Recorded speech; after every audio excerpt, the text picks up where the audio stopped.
मंडळी, आज महाराष्ट्राच्या राजकारणात नेमकं काय सुरू आहे? एका पक्षातील आमदार खासदार दुसऱ्या पक्षात जात आहेत, पक्ष फुटतायत, रोज नवीन समीकरणं तयार होत आहेत. अशा या फोडाफोडीच्या वातावरणात मनसे अध्यक्ष राज ठाकरे यांनी ठाण्यात एक असं वक्तव्य केलंय, ज्याने केवळ महाराष्ट्रातच नाही तर थेट दिल्लीपर्यंतचं राजकारण हादरवून सोडलंय.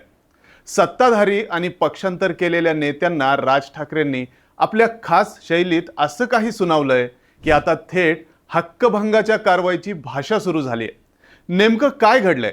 राज ठाकरेंनी भाजपला पत्त्यांचा बंगला का म्हटलं आणि त्यावर शिंदेचे आमदार आणि भाजप काय म्हणाले, हेच आज आपण या व्हिडिओमध्ये सविस्तर समजून घेणार आहोत.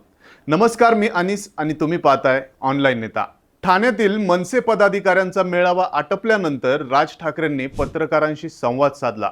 त्यावेळी त्यांनी राज्यातील सध्याच्या पक्ष फोडाफोडीच्या राजकारणावर तीव्र संताप व्यक्त केला.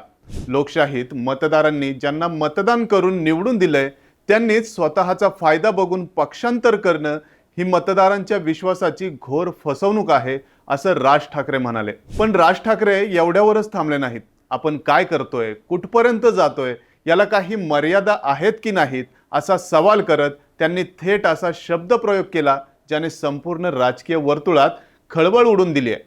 फुटणाऱ्या आमदार खासदारांना उद्देशून राज ठाकरे म्हणाले की प्रश्न विकत घेणाऱ्यांचा नाहीये तर विकले जाणाऱ्यांचा आहे. जर देह विक्रीलाच ते तयार असतील तर गिराईक तर बाहेर आहेतच.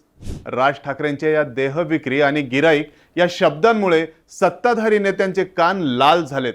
लोकांनी उन्हातानात उभं राहून मतदान करायचं आणि नेत्यांनी नंतर अशी खोक्यांची किंवा सत्तेची फोडाफोडी करायची, हे लोकशाहीला धरून नाही, असं त्यांनी स्पष्ट केलं. पुढे बोलताना त्यांनी भाजपला एक मोलाचा आणि ऐतिहासिक सल्लाही दिलाय.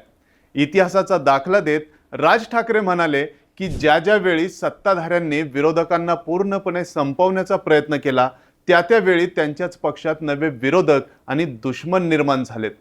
आणीबाणीच्या काळातही हेच घडलं होतं. बाहेरील विरोधी पक्ष संपले की पक्षातच अंतर्गत बंडखोरी सुरू होते. हीच प्रक्रिया आता भाजपमध्ये सुरू झाली आहे, असा दावा राज ठाकरेंनी केला. त्यानंतर त्यांनी थेट भाजपच्या रचनेवर बोट ठेवलं. ते म्हणाले, भाजप हा एखाद्या पत्त्यांच्या बंगल्यासारखा आहे. त्याचा सर्वात खालचा मुख्य पत्ता हे नरेंद्र मोदी आहेत. तो पत्ता एकदा सरकला की हा संपूर्ण बंगला कोसळेल. आज भाजपमध्ये जे काही टिकून आहे ते फक्त मोदींमुळेच.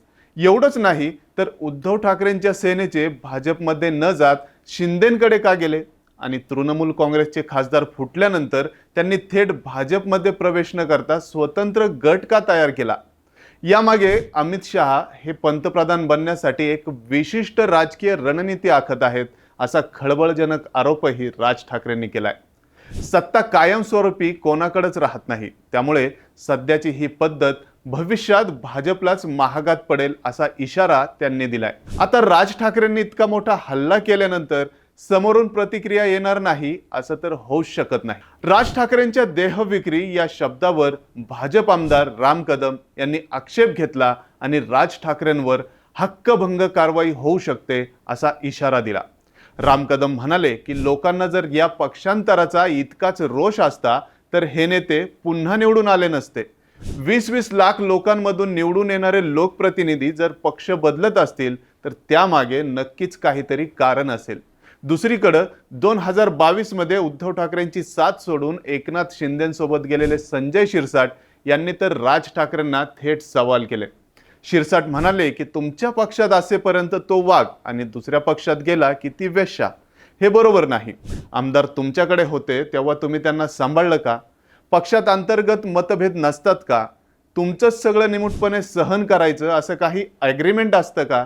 नेत्यांनी कार्यकर्त्यांना सांभाळण्यात अपयशी ठरायचं आणि नंतर त्यांना गद्दार किंवा खोके घेतले असं म्हणायचं, हे चुकीचं आहे, असं म्हणत शिरसाट यांनी राज ठाकरेंवरच पलटवार केला. मित्रांनो, महाराष्ट्रातील हे राजकीय युद्ध आता एका वेगळ्याच पातळीवर पोहोचलंय.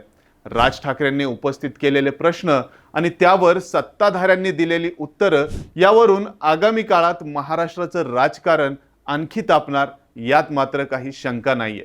तुम्हाला काय वाटतं? राज ठाकरेंनी भाजपला पत्त्यांचा बंगला म्हणणं योग्य आहे का? आणि आमदार खासदारांच्या या फोडाफोडीवर तुमचं मत काय ते आम्हाला कमेंटमध्ये नक्की सांगा आणि पाहत रहा ऑनलाईन नेता.